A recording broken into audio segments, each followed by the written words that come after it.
Welcome back to the podcast, everybody. Today, we're talking about a highly contentious project in the space that is actually beloved and has had quite a journey over the last 5 years, but more recently in the last year and a half. I'm sitting here with Hemba, who is one of the original claimants of CryptoPunks and Autoglyphs and claimed the most.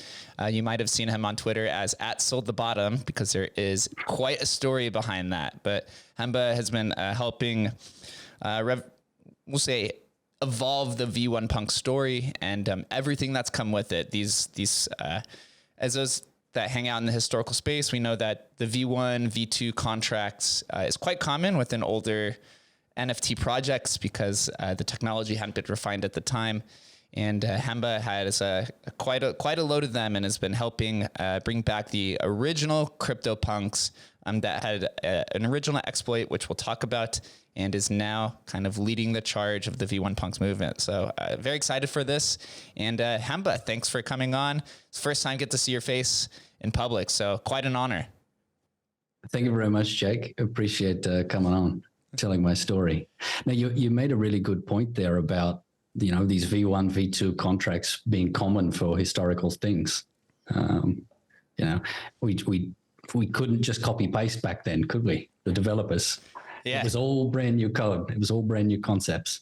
Yeah, we had. So if we're just thinking about like the history of V1, V2 or more contracts, you have Ethereum in 2015. Now we found out recently with Ether IDs, there's 2 or 3. CryptoPunks is 2, EtherRocks is 2, CryptoCats is 3, and there's probably a few more out there. So just 3. yeah. It's interesting because when people were toying around with these ideas, depending on where they came along the timeline, whether they're pre-ERC20 or pre-ERC721, everything is modified. And so you've seen sometimes in the past that there was an exploit in the marketplace, which we know is the issue with CryptoPunks. There was a few of them with CryptoCats where the original creator just accidentally deployed 2 contracts at the same time without not realizing. Maybe they're just hitting send multiple times like we do with everything because we're impatient. Or there's some sort of controversy culturally within the community and they decide to replicate the new one. I think with EtherRocks, originally there was an exploit for an infinite mint possible. That's where you get the Genesis rocks and then the Ether rocks. So everything is quite contradictory to each other, but over time now we're beginning to recognize these older contracts because of the historical NFT movement. And you were there since the beginning with CryptoPunks. So just tell us a little bit about your story, right? We can tell us a little bit about pre-CryptoPunks. Were you in crypto at the time? And then how did you come across CryptoPunks and claim, I believe, about 1,000?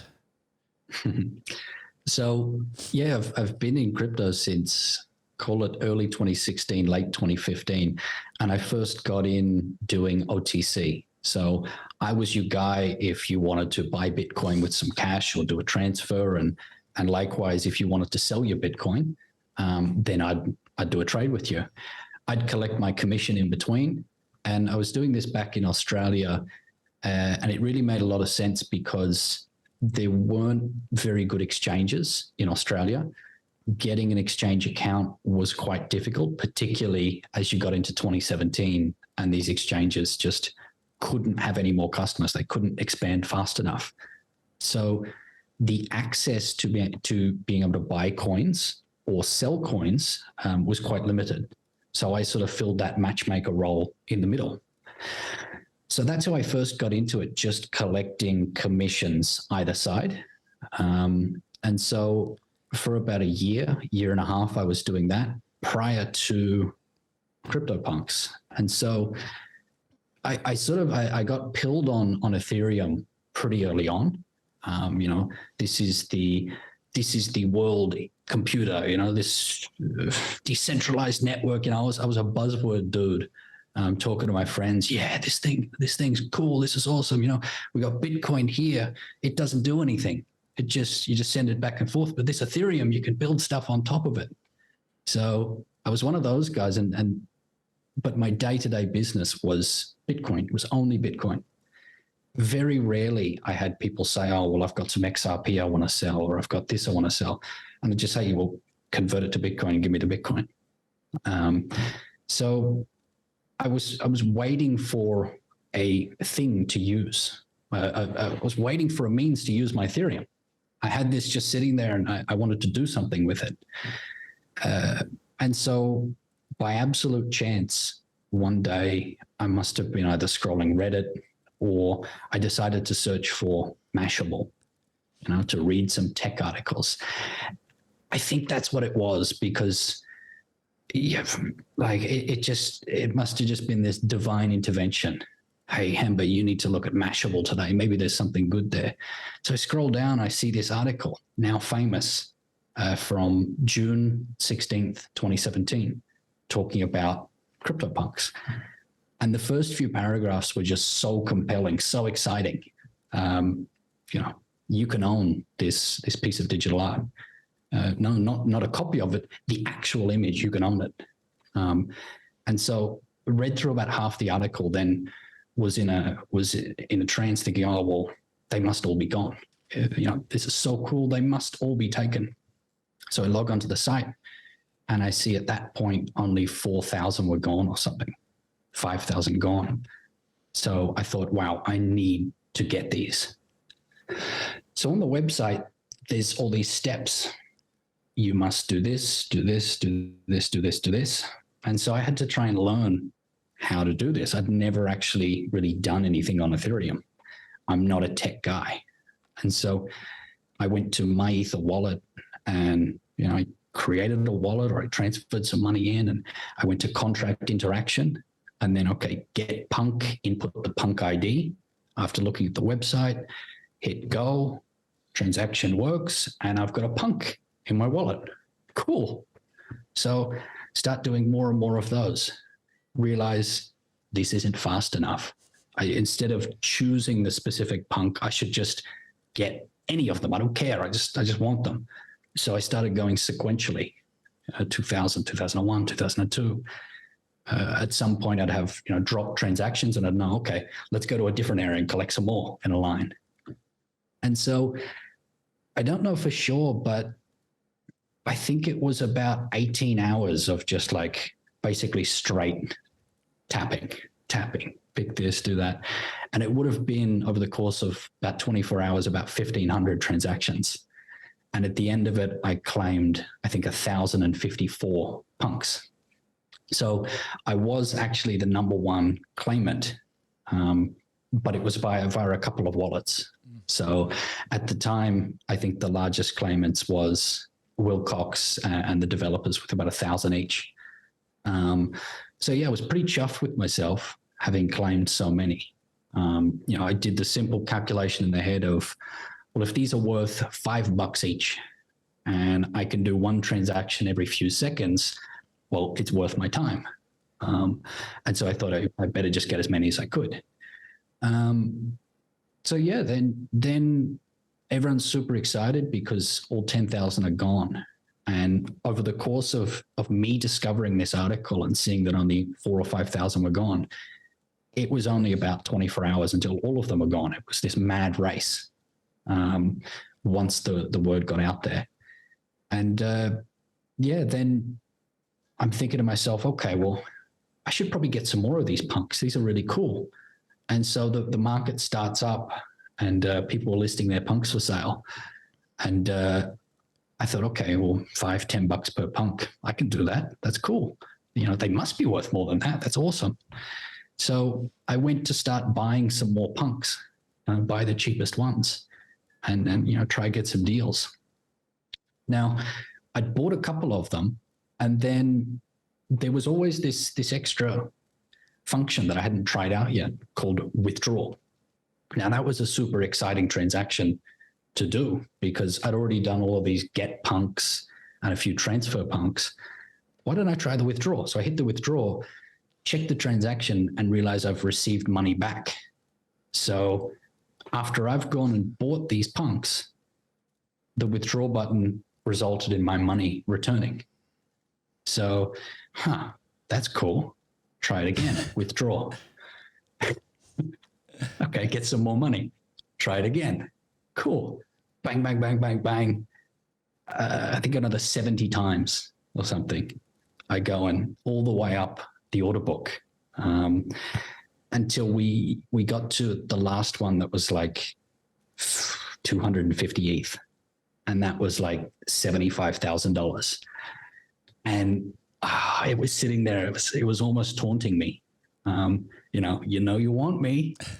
And so, okay, bang, I transfer the money to the wallet from the exchange, sit there for a bit thinking, okay, I got to queue up the withdrawal transaction to make sure that nobody front runs me. I didn't know how the exploit worked. So queue up the withdrawal transaction. Okay, bang, hit it, withdraw. Everything comes back, relieved. I've got everything. It's cleared. Of course, then the developers put out a tweet saying, do not list your punk for sale. Big problem. There's an issue with the code. And then we're left in this situation where all these 10,000 are claimed. There's lots of energy. People are excited, but there's this obvious big issue with these original tokens. And so people are sort of thinking, okay, well, there's this solution, that solution. But generally it's like, okay, well, our cost basis is zero. We didn't spend any money on this. A few people were talking about, well, I want to honor some of these transactions that occurred, legitimate transactions. I think one of them, the developers sold a zombie for like $30 or, on day one. So they said, okay, well, we'll honor these transactions. But yeah, then everyone just sort of sat there in wait to see what happened. It wasn't then until I think 3 days later that we received information that, okay, we've created a new contract and all of the punks that were claimed will be airdropped one-to-one, from this new contract. So essentially all of the transactions that occurred, maybe 80, 90 of them, that were subject to the exploit, whether it occurred or not, were to be essentially reversed.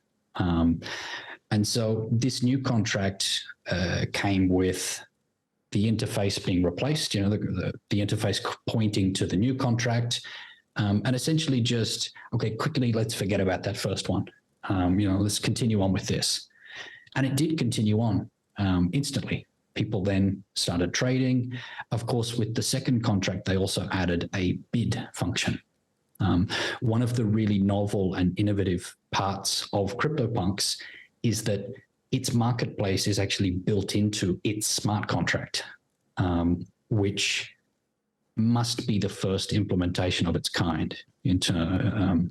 I don't know. Maybe historians will shoot me for that. I think that's one of that's a real famous innovation of CryptoPunks. So yeah, then life continued on. A bunch of transactions occurred in those early days. Volume was high, energy was high, but then gradually volume would die off, and people would really forget about CryptoPunks, or not necessarily forget them, but overlook them. Sort of, there was more exciting stuff happening. There was ICO season happening, massive scams that would just 50x. Like that was a bigger lottery than NFT 2021's. ICO season was happening. The whole market was going vertical. And towards the end of 2017, we saw CryptoKitties, and that drew everyone's attention away. Yep. And then and CryptoKitties kind of jump-started the whole breeding mechanic, which overtook the 2018 NFT marketplace. I put a tweet out I found of an old pitch deck of 2018 NFTs, and CryptoPunks in volume for the entire year was like hanging on by a thread to like at number like 48 of 50 of top volume projects. But everything that preceded it was all kind of these breeding, gaming NFT projects similar to CryptoKitties because of how popular it was. Like at the end of 2017, remember, it almost brought down the Ethereum network at the time. I remember that was a big article at the time. Yeah, and we should have seen it back then, that the power of NFTs to break through to normies was so clearly demonstrated with CryptoKitties. That brought in so many regular Joes to crypto, or to understand or to use crypto. It was impressive. The numbers that they did were just astounding for that time. And yeah, it brought down the network. I saw it and I was like, well, this is just dumb. That's just silly. Isn't it funny that how, I can sort of look at CryptoPunks and go, oh, wow, that's the best thing since sliced bread. And kitties, I was like, no, I refuse to touch kitties. That is just dumb and it's confusing. And of course, now looking back, some of the real thought leaders in the space of NFTs, or really prominent in NFTs, they got their start back in CryptoKitties.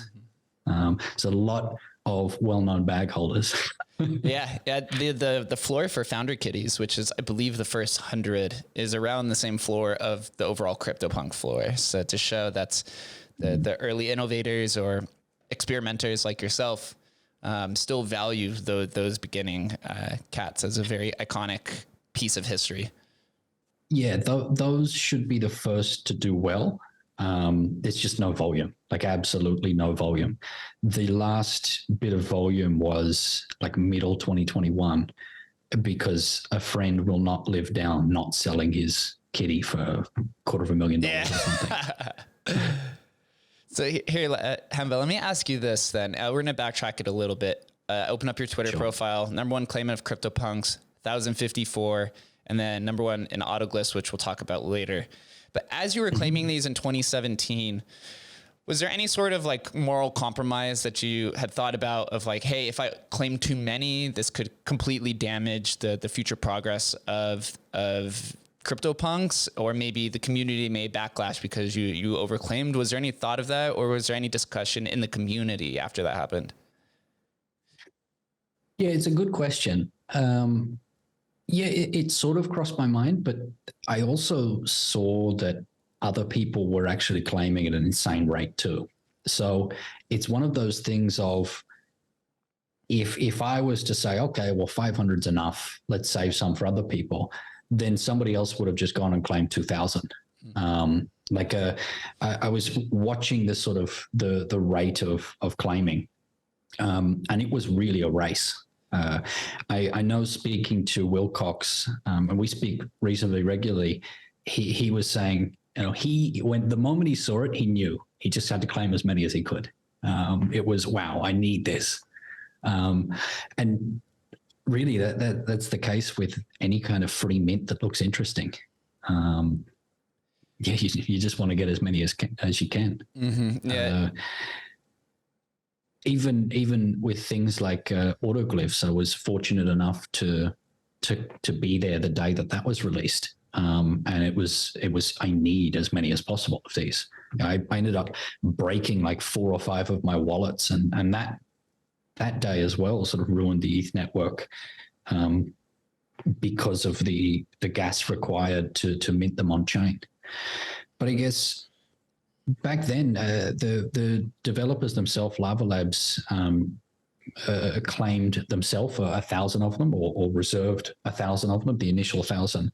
But when they saw the rate at which other people were claiming, and perhaps they sort of kicked themselves for it being a free mint, they actually went and claimed more via a side wallet. They actually went and claimed about 100 more themselves. So they ended up actually being the largest holder of CryptoPunks, despite it not appearing that way. Yeah, there's always ways to obfuscate what's really happening, especially back then where, Etherscan and a lot of the infrastructure on Ethereum didn't really exist. So it was more based off the trust model and slightly verified than kind of what we see today with an NFTs and profiles and social clout. It was way before that. I opened up. Good. Yeah, it's the case too, to sort of go back to the point of the amount that people had claimed, that initial distribution. There was, I think, about 300 wallets that claimed CryptoPunks. So obviously that's not very many. And so that's probably a large part of the reason why CryptoPunks weren't really that exciting to people early on. I guess there's other points too, but really for several years, nobody cared about CryptoPunks. That they cared about kiddies, breeding, or the new kid on the block. And so they often went overlooked because it was sort of like, oh, well, I know what CryptoPunks are. There's nothing new there. There's nothing exciting. It is what it is. I want to be buying and transacting in the things that have movement, have something going on, that are fresh. Right. So then speaking to the idea of supply, right? For the V1 is wrapped, right? So we see 777 holders for the 2600, right? Vegas bling bling, right? That's my lucky number.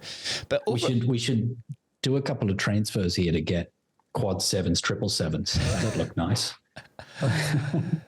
Speaking to the supply inequality or equality, V1 punks have a very heavily unequal or uneven distribution. I don't know what it is now. I could probably go find it. But at the very beginning, when these first were taking off at the beginning of the year, it was about 100 holders for 10,000 of the V1s. And that's been a huge deterrent for many people, including myself, because if you aren't aware of who the whales are, they could easily just dump into the momentum and kind of supplant any sort of momentum you had going forward, which is something very common within the historical NFT community, right? Some people like yourself have been holding on to these tokens for 4 or 5 years at a time, and you thought they were dead, and now all of a sudden, there's 6-7 figures sitting there. So it's like, why not take advantage of that? As being the number one owner, and I pulled this up in the V1 Punks contract to kind of speak to your character or Twitter account. It says, Hemba has since returned more than 30 V1 CryptoPunks heisted in the 2017 exploit, including the rare and historic V1 CryptoPunk 6487. It has symbolic meaning and used as our Twitter PFP, given back to its rightful owner after 5 years of original exploit, which is, I'm assuming, the story that you had told at the beginning of this conversation. So within V1, how does yourself in the community tend to, I guess, soothe this feeling of, uneven distribution while still creating a floor and a community that can allow users to enter this community at right now the floor is 5 ETH compared to a 70 ETH floor of V2? Yeah, so it's a good point. I mean, the earliest distribution was, I think, about 300 different wallets holding V1s, and whether they were unwrapped versus wrapped. Obviously, the wrapper took a bit of time to get uptake. But now the distribution, I mean, it's obviously trending in the correct direction. We've got 777 that are on the wrapper, and then it must be something like 80 or 90 that are unwrapped. And so, the distribution is a problem, and it was a problem in the early days for CryptoPunks, V2, the CryptoPunks. And still now we identify CryptoPunks as having not the best distribution. It's about 3,700 for 10,000. So it is an issue, and it means that really if you're buying a V1, it has to be a long-term bet, because you can't necessarily say that the price is just going to keep going up. It's probably going to be wonky. We need a lot more distribution. Though one interesting thing is that there's not actually that many larger wallets distributing. So I'm not actually the largest holder. I'm actually the third largest holder of V1s. The largest holder of CryptoPunks V1s is Yuga. They have 1,085, and they've indicated that they're not touching them. They're not selling them. They're not burning them. As of right now, they've got nothing planned for V1s. So that's a 1,100 that won't move. Then the second largest wallet is Wilcox, and he's got 1,004 of them. He's also got about 240 or so CryptoPunks. And he just, gradually selling his punks, a handful every so often. He, like me, sold a huge amount at the bottom. The fantastic thing for Wilcox was that he actually, he just sort of went AFK. I think there's a fun story. I hope he doesn't mind me saying this. There's a fun story of he was actually going to go make a deal to sell a lot of punks with Pranksy. And they sort of went through the motions of negotiating a price and finally sort of in principally agreed upon something. But then Wilcox just sort of went AFK, like he just sort of ghosted for a while and the deal fell through. And now that deal, you're talking about something that's worth 8 figures. Yeah. So Wilcox got a fantastic story. But yeah, I met Wilcox when I was in the States a few months ago. And he says, yeah, well, I know I've got the V1s. They're just sitting there. I haven't touched them. But he doesn't have any intention to sell them. Then a few other wallets. What have we got? There's only one large wallet that is slowly distributing. And he said, back when he started this, he said, I did the same thing with V2s, with CryptoPunks, just slowly on the way up, on the way down, distributing, reducing my position. So, it has been sort of a concern, this overhang liability of all these whales might dump on me. But the people with all these punks, they don't need the money. Like I don't really think, 7 figures sitting there is something that they're just going to instantly market sell. The people that claim so many have been around since early days of crypto, so they're doing fine. So likewise, they've seen market, so they're not just going to go and dump into a market that won't accept it. And again, just as what we've seen in terms of V2 punks, distribution is actually a good thing. Me selling all my punks was probably the most bullish thing for CryptoPunks. That was what allowed this, in a way, to go as quickly as it did and as high as it did. And a final point, the actual quantity of V1 punks right now on market is actually really quite low. It wouldn't take a whole lot of volume to double the floor, kind of thing.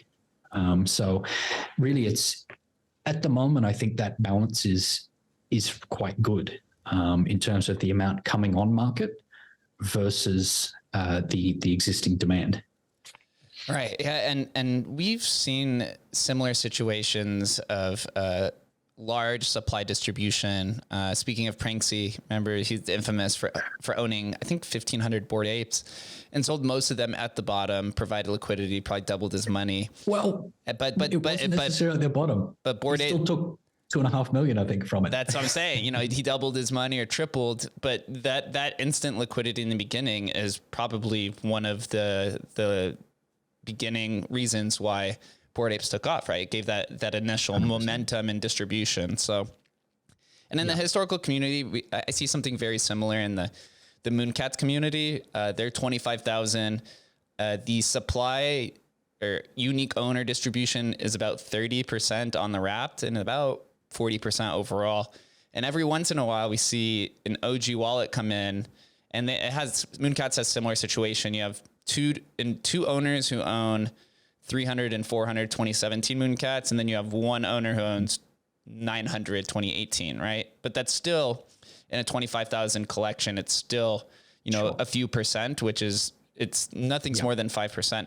But every once in a while, they wake up and they market sell 10 to 15, like pretty close to the floor though, right? So, that temporarily will bring down the floor price, but now it gives people an opportunity to hold either rare ones or get in on a lower entry. Yeah. And it's good churn. Yeah. So I think that, as you spoke to, one of the reasons that CryptoPunks took 4 years to take off is that supply distribution problem. And eventually over time, when there's more unique owners, then the holders will supplant those who are the flippers. And that's kind of where the floor begins to take off. So it'll be interesting to see what happens here, how long it takes. But as you mentioned, it is a long-term bet. And I think for those who are interested in V1s, I think knowing those who are the large holders, and also that you've become a leader and a vocal for V1s, gives a lot of credence to the idea that they're not going to be dumped on, essentially. And you've been working with, and you've already returned some of the CryptoPunks that you exploited in the beginning. And you also stood up for a lot of people, right? With you're a part of this, a part of the... It feels like years ago. Right? February 4th, 2022, this came out. I pulled up the Decrypt article. CryptoPunks controversy. Creators apologize for V1 Ethereum NFT sales and suggesting potential action. Tell us a little bit from your end what happened here, and what motivated you to step forward for the community and kind of take this on? Yeah, so I mean, the way that this wrapper came about, and why do we have the wrapper? Well, we have the wrapper to essentially patch over the issue with the original token, and also to modernize these NFTs to allow them to be tradable on OpenSea, Looks, Rare, Pseudo, all these different places. Because these CryptoPunks, these V2s, they are a modified ERC20 token. They're not a 721. In their raw form, they can't be traded on OpenSea. So it was late 2021 when I was contacted by Cyborg, who was having a conversation in a community of his, and the conversation went to the V1 story, and a developer, Frank, said, okay, well, I'll make a wrapper, no problems. So I was contacted, hey, we're making a wrapper. You've got a lot of these. Do you want to come join the community? Cool. Join the Discord. And from there, it was, started with maybe half a dozen of us, then gradually expands. We tell everyone about it, what's happening. And that's where we make all these initial decisions. Okay, we're going to call it this. Okay, let's vote on what the background color should be. Okay, cool, let's do that. And working towards launching this website and this wrapper. And so I believe the wrapper was released, I think, the middle of January 2022. And immediately it had a lot of attention. And there's a lot of volume, a lot of interest. It was somewhat provocative quite early, and that aided some of this interest. And so there you see the end of January 2022, and this was really like a week or a fortnight after this wrapper and this website came to be. Lava Labs felt compelled to reply because they were under so much pressure, I think, and there was so much attention coming to this. We saw something like $50 million worth of volume in the first couple of weeks or something. And so, of course, this formally was at Lava Labs, this account. Public service announcement, flashing. V1 punks are not official CryptoPunks. We don't like them, and we've got 1,000 of them. So draw your own conclusions. Any proceeds will be used to purchase real CryptoPunks. And so, that tweet, it took a lot of people aback because it was, it was an obvious threat, really confusing. But of course, then it got the story out there. So many people were like, oh, wow, what are V1 punks? Why is Lava Labs talking about them? If they're not real, what are they then? Are they fakes? Or so, massive attention, massive interest in this. It became this polarizing thing. Should they be talked about? Shouldn't they be talked about? What are they? What aren't they? Then a couple of days later, I get sent a DM by a person, I forgot their name. They also posted in the Lava Labs CryptoPunks Discord. And they said, oh, hey, what's this? Is this the devs selling their V1s?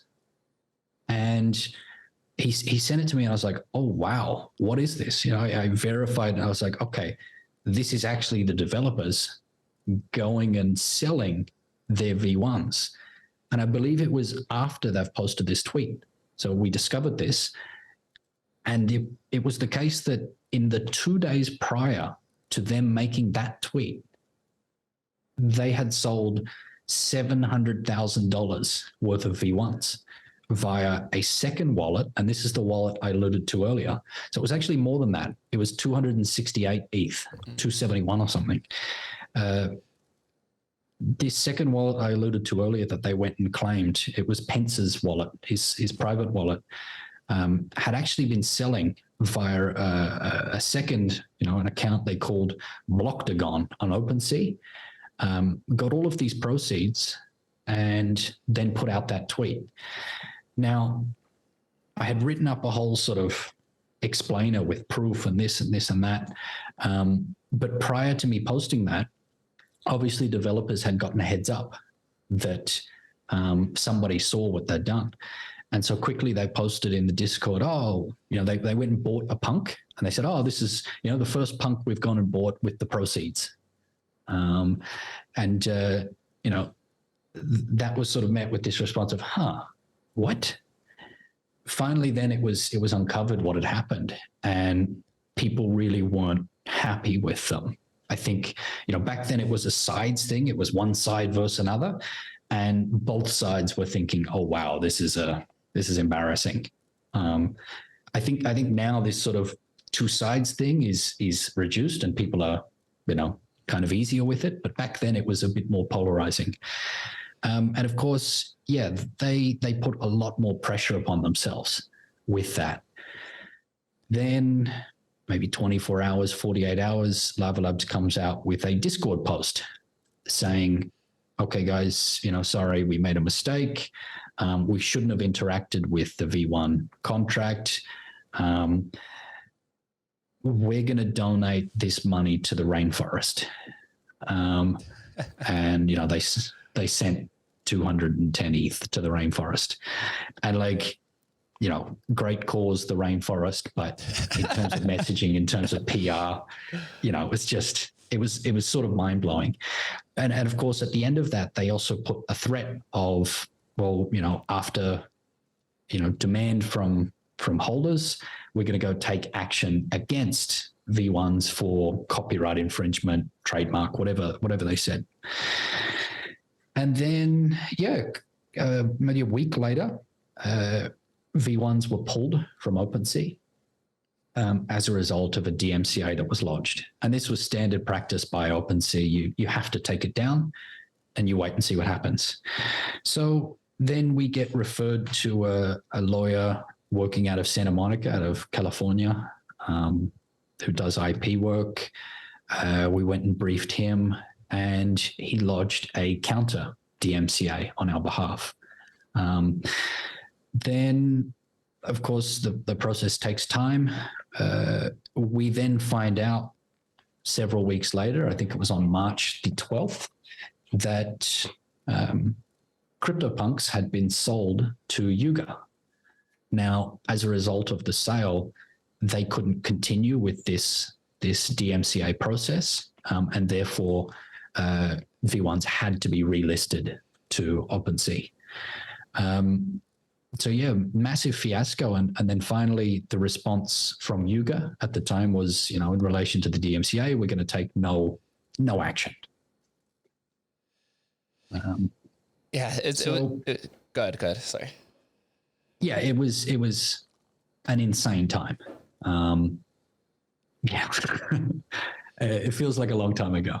Yeah, look at this. This is a post from Adam McBride detailing the Discord response from Rarible Labs.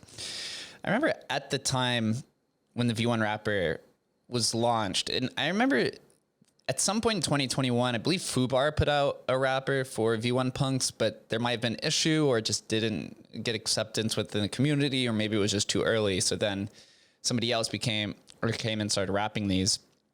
And ever since then, Rarible Labs and now following, even recently, you had Noah, who used to be the Christie's guy that was hired by Yuga Labs, come out and say that they're not giving any sort of acceptance to the V1s. They were calling them, I think the quote was like a broken picture frame was like the original. Broken empty frame. Broken empty frame.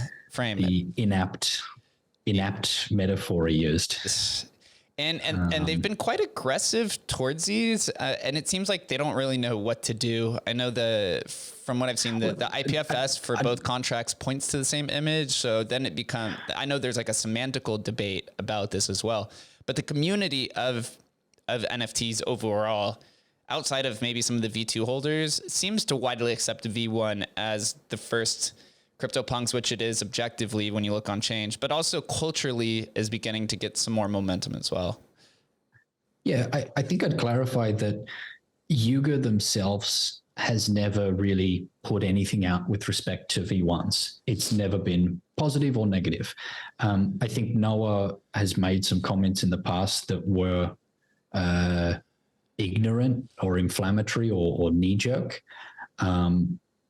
But really, I think those kinds of comments, that kind of discussion is way behind. And getting bogged down in any kind of discussion, any kind of vitriol or people choosing to pick sides or making this a one versus the other is just idiotic. Like both from the perspective of wasted energy, not wanting to fill your day with, junk negative stuff, but also from the perspective of if you just look long term, if you look, into the future, it's obvious what the future holds. And so trying to sort of fight this inevitability, fight over, as you said, semantics, it's lunacy.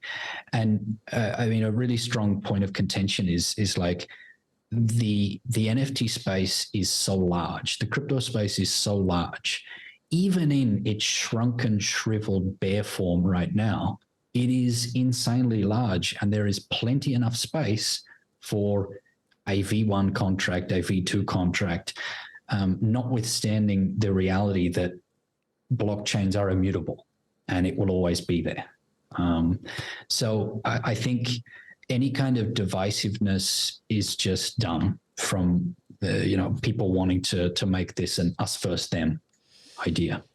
It's unfortunate. There's always going to be tribalism in camps, maybe until it becomes more commercialized and then culture kind of dissipates over time.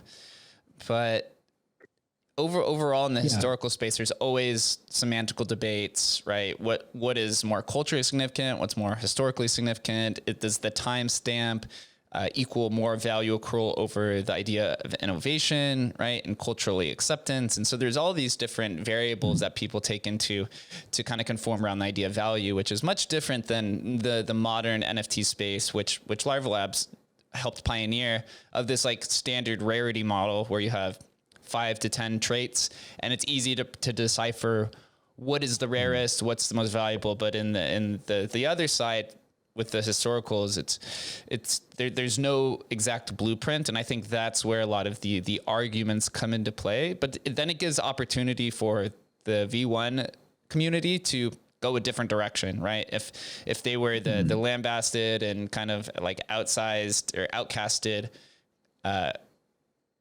beginning project, then now the community could come in and kind of conform to what they want, which doesn't have to do anything with the V2, but can still acknowledge the legitimacy of both. I think there's a future, and I'm working towards creating the future where all punk communities, whether you have a punk that was produced by Lava Labs, or whether you have a punk that was inspired by what Lava Labs produced, I think, I know that is the future, bringing this whole community together.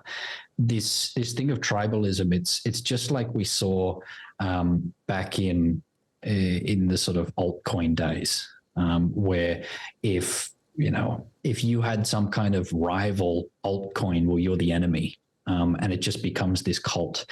Now with the creation or the proliferation of NFTs, well, now we've got a picture for this cult. And yeah, I think that kind of stuff is just idiotic. Yeah.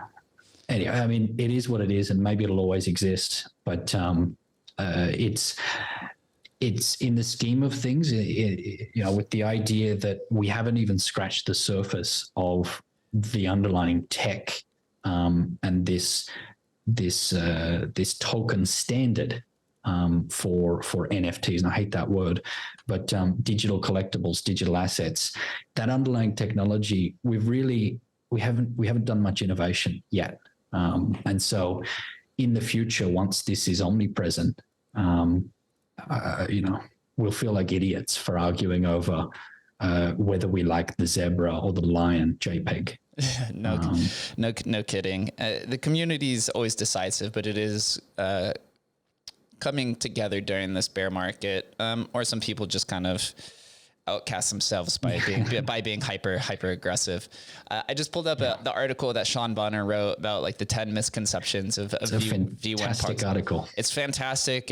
It diagnoses and analyzes every single claim or criticism for the V1s and puts it in a very methodical but easy way to understand of what actually happened. One of them, number 7, actually refers to you. Hemba stole 1,000 CryptoPunks. So many V1s were stolen that Rarible Labs had to start all over and rescue them. And John Watkinson, one of the founders at the time, says, any punks that were claimed by the address they will still have. Not really a thief either. They were just using the contract. January 18, 2017. And we've discussed at length a little bit about this, but is there anything you'd like to talk about this little section about you? Well, it's a good point made there. Like the in 2021, really when this story was spread, and I'd go to my Discord after being away for a week or 2 weeks, and I'd have hundreds of DMs asking about V1s. There was also this sort of rumor that all of the punks that I had were stolen. And further, there's been this sort of idea that I'm some scammer, hacker. I absolutely knew technically what I was doing, or that it was malicious or this or that, or that even at the time people were upset about it. It wasn't really the case. Nobody was really upset. And further, I wasn't necessarily the only person that benefited from this exploit.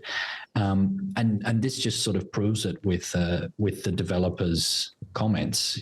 There wasn't really any malice. And even a couple of months after the fact, when I said, hey, yeah, by the way, that was me, people were sort of like, oh, cool. Oh, that's pretty funny, rather than, getting upset about it.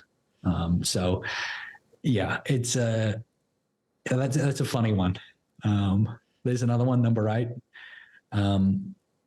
V1s are just V1, it says in quotes, V1s are just a Hemba grift taking advantage of suckers, or V1 are just funks who, in quotes. And I do want to preface this by saying I had the opportunity to buy V1s before they even wrapped at like 1 ETH and a little bit below. And I completely dismissed it because of the supply imbalance, and because also this was one of the this was one of the ideas that I actually possessed at the time. Now knowing later, this is completely not it. But I was also under this opinion that Hemba was anonymous and he's just doing it to dump on everybody. Yeah, that got around there. It's one of those things where it's like, well, either I can be involved in it or not, but it's going to exist without me, and people are going to make wrappers and communities without me. So why don't I get involved? A, I've got a huge incentive, but B, I kind of know what I'm talking about. I was there from not day 1, but like day 7. So, it's one of those things where I think we're gradually getting past that, in terms of people are realizing, those sort of thoughts, those comments are kind of radical. And I mean, to the point of me just sort of, this is a trick. Everyone's being tricked. I think there's been over $100 million worth of volume, $120 million worth of volume on V1s. Like, if I wanted to just dump on everyone, why haven't I sold yet? Like, I think I've net sold something like 50 punks, if that. And a lot of those, I've given to some friends. I gave them to some friends for cheap as like a thank you. Or like, my intention for an exit isn't I'm going to list one by one on the website.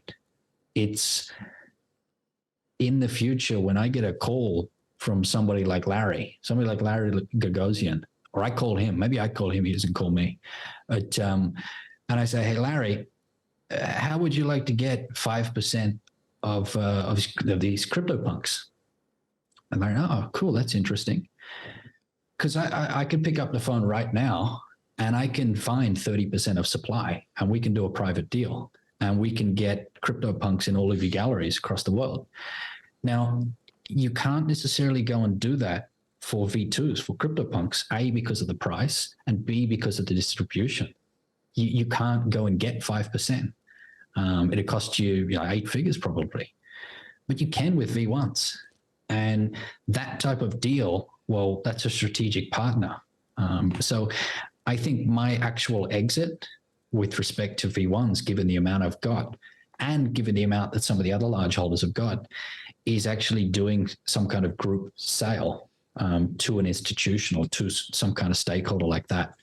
But really, yeah, I think I haven't actually turned a profit from punk sales, or if I have, maybe I've made 100 grand or something.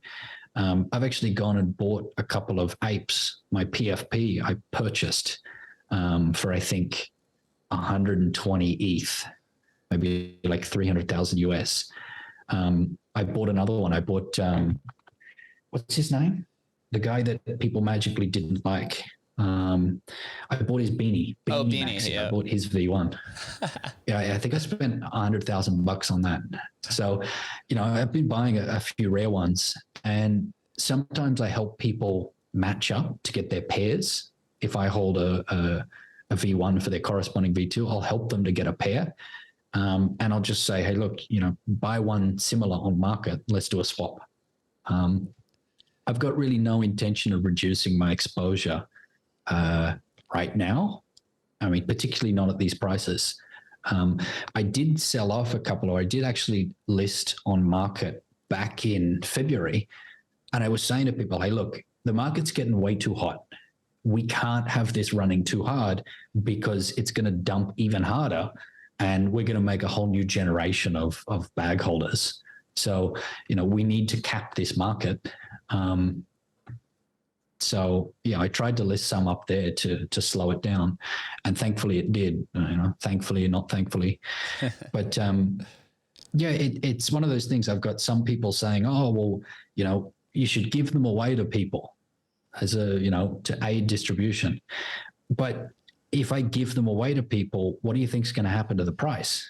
People are just going to list them up for sale and nuke the price. So this idea that magically this airdrop will help. It's just a thing of time. If we know that CryptoPunks are representative of this cultural phenomenon, that they inspired NFTs as we know them, and that upon reflection, we look to CryptoPunks as being so iconic, so pioneering, so innovative.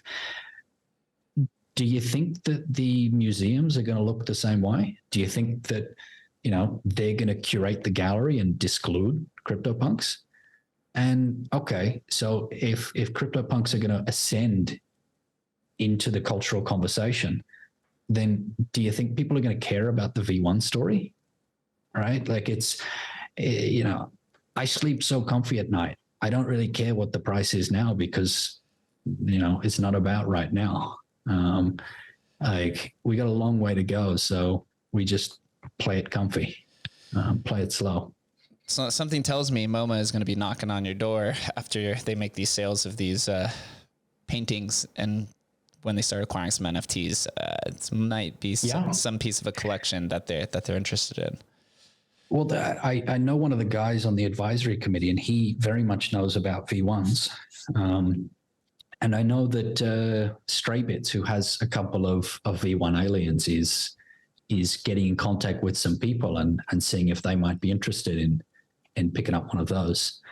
So, I mean, to me, it's just an inevitability, this stuff.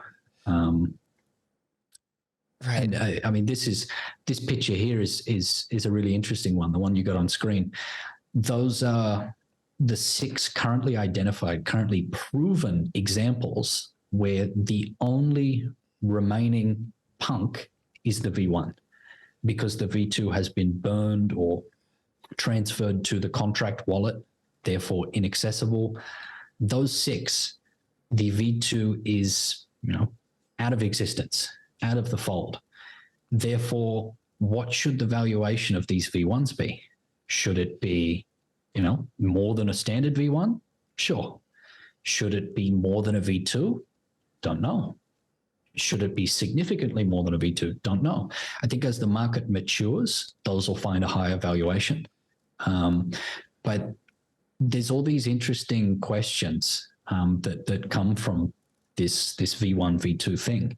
And there's different sort of points on either side as to how you might value something higher or lower.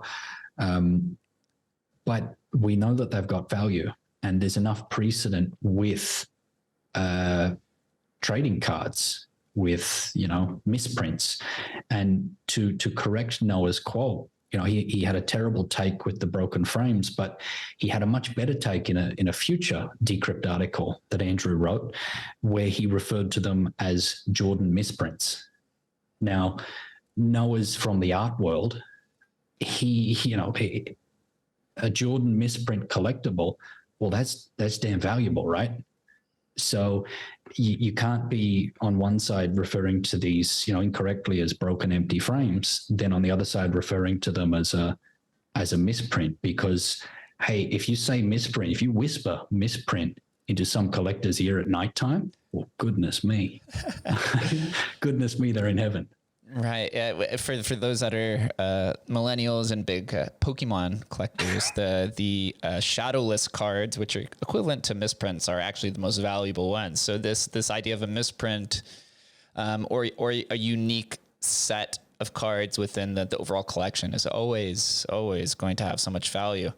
This kind of idea of orphans and just the interesting rarity metrics that are applied to collections that have multiple contracts, I always find so fascinating, because they always vary depending on the particular properties of the collection. But here you have orphans, and something I didn't see in here, but people are absolutely collecting, is the pair, their V1 and V2 pair, which we're all inherently collectors. I mean, we're literally dabbling in a pure collectible space. So I see a lot of these people going for both those pairs, and it's likely then that they'll either be sold out as a pair together, or they'll be locked up forever, and that's like their forever pair. So those become taken off the market for long periods of time, which adds a pretty unique dynamic to it.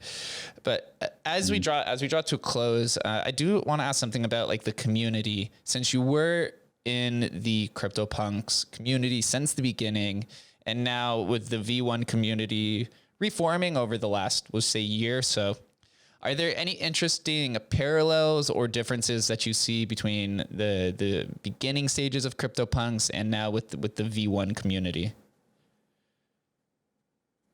Yeah, what's interesting is that the CryptoPunks community, it was very, very small back then. And really it only I think we celebrated one day where there was concurrently more than 100 people online on Discord, not in the chat, but just online. And that could have been like 2019, 2020 kind of thing. The Discord was dead for years, in terms of maybe a sale would pop up once every few days and people are like, oh, cool, $50, awesome. Hope everyone's doing well. Like, I mean, the bear market was savage, but the community was just a complete different size. One parallel that's funny that I can see is and part of the charm in telling the story of punks is that there was a few people, and I can remember some of them that were just like diehard believers in punks. And even when the value of CryptoPunks was so low, they would be out there saying, nah, not having it. One CryptoPunk equals or greater than one Bitcoin. And we, whoa, steady on. One Bitcoin is $10,000. Like, that's a lot. This punk is $200 right now. I mean, we all love punks, but chill out a bit. And so, we do have a bit of that in the sort of V1 group as well. But really, the community's people that have this belief, okay, this has value. We love and respect CryptoPunks, and we understand their impact, and we understand the future appeal, the current appeal. And it's just such a compelling story, this V1 story.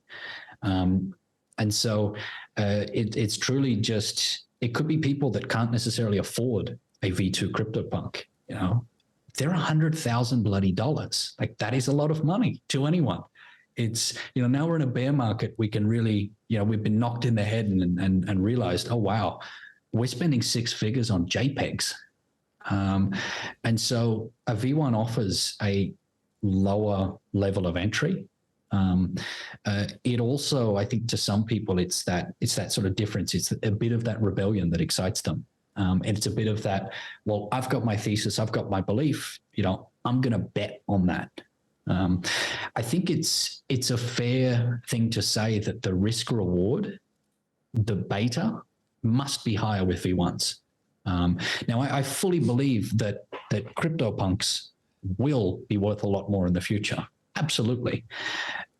But ask yourself this question: if and when CryptoPunks are worth $1 million each, do you think people are going to value V1s? And if so, how much do they value them at? And if right now we're talking about like 10 to 1 price difference, well, will that narrow in the future? I think it definitely will, but it's really just a long-term game. And there's no finer story in NFTs than CryptoPunks. And within CryptoPunks, there's an amazing story in V1s. Absolutely. It'd be interesting to chart the V1 compared to the V2 price appreciation over time to see how fast that tracks or it dissipates over time. That'd be quite interesting. Definitely still looking for my first V1. I'll be there one of these days. It's such an interesting proposition, and there's still a lot of the story to be untold. CryptoPunks V2 is definitely going to go much higher, but then it just comes to the idea of, okay, if they are $1 million, how many people out there are actually going to be purchasing these right at the time and flipping? I mean, I could be wrong. I'm proven wrong consistently in crypto of people consistently doing $1 million swaps. I guess that's kind of similar with Autoglyphs was like that, which we didn't touch too much about, but we'll have to do that another day. But that's because of the absolute scarcity. I think it's like 512. 512 of which the developers, I think, have 128. So the real scarcity is like 380. Yeah. So yeah, I think, look, with V1s, we just need more distribution, and that will come with time. However, I don't really imagine the price getting a lot cheaper than it is right now. I just don't see a scenario where suddenly somebody's going to decide, okay, I need to nuke the market. I need to just market sell 100 punks. Because again, the people that hold that number of punks, A, they're not dumb, and B, they're not hungry. There's no urgency to sell. So I imagine a future wherein more of these punk pairs come to exist. And I think now there's maybe 60 of them, 60 people that have paired up punks. Of course, Yuga has 420 pairs. Guys like Wilcox, he's got 250 pairs. And, all the way down the line, particularly if your punk is your identity, well, you can't have somebody on the other side of the world rocking the twin if it's your identity, because, they've kind of got a claim to it, right? If it's in your wallet, then it's unequivocally, you've got both versions. And so we've seen people that even were the most ardent of anti-V1 people, they've gone and collected their V1 just so it's in their possession, just so it's unequivocally that is theirs, because these are the two tokens produced by Lava Labs. So yeah, I see a future where all punk holders are united into one community, into one home, because anyone that owns a CryptoPunk or a punk derivative, even if you're talking about a $1 Solana CryptoPunk, they're still paying homage to CryptoPunks. They still admire CryptoPunks. And I think making communities disclusionary or closed off is the wrong way to be going. There's not a whole lot of people in the space, and so we should be inviting to those that maybe share a similar thinking to us, or even allow a space for the up-and-comers, the future SBFs, the future, Lava Labs, the future Yugas, to come up, invite them in and foster them and see them grow. So that's, I think, the future for punks. I absolutely agree. And I'll leave it on this. It'd be an interesting proposition if Yuga granted IP rights only to those CryptoPunks holders who own their V1 and V2, right? Because you have absolute control. And that if that ever came to be, you'll see a massive increase in V1 exposure across the community. So just an interesting question to put out there as we close up.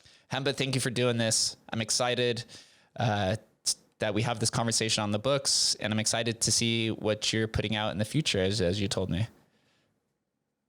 Yeah, actually, maybe I'll talk about that. In about a month's time, we're going to start weekly vodcasts, video podcasts called Punk Radio. So this is conversations with punk claimants, punk holders, people in the punk ecosystem, asking them to tell their story, how they got started in crypto, what they've been doing in crypto, what are they building now, what are they making now, and what's their outlook for the future. CryptoPunks holders are idols. They're people looked up to in the community. They're oracles. And I think it is very much past time for us to put them on that pedestal and start to share those voices. So we'll be going weekly. We'll simulcast on Twitch, YouTube. We'll broadcast on Twitter Spaces. Then we'll do the VODs, all that business. And really, this will form just one arm of this future ecosystem we're going creating to spread the good word of punks and to spread the good word of punk holders, and keep everyone connected and shine a light on some of these amazing projects that are being built by punks, because the holders of CryptoPunks, the people who've gone through the CryptoPunks community, have created some of the pillars of crypto and Web3. They're absolute icons, rock stars of Web3. So I think it's a good chance for us to start to elevate those voices. Absolutely love to see it. I think it's a very brilliant idea and something that should have happened a long time ago, but glad that you get to be at the helm and help introduce everything, not just those who existed in the CryptoPunks community, but those who were in the beginning and built products outside of that. Was something that I discuss very often. So Hemba, thanks again. I appreciate your conversations. Absolutely incredible, and looking forward to Punk Radio. Thank you so much, Jake. Thank you guys for listening and watching. We'll catch you next time.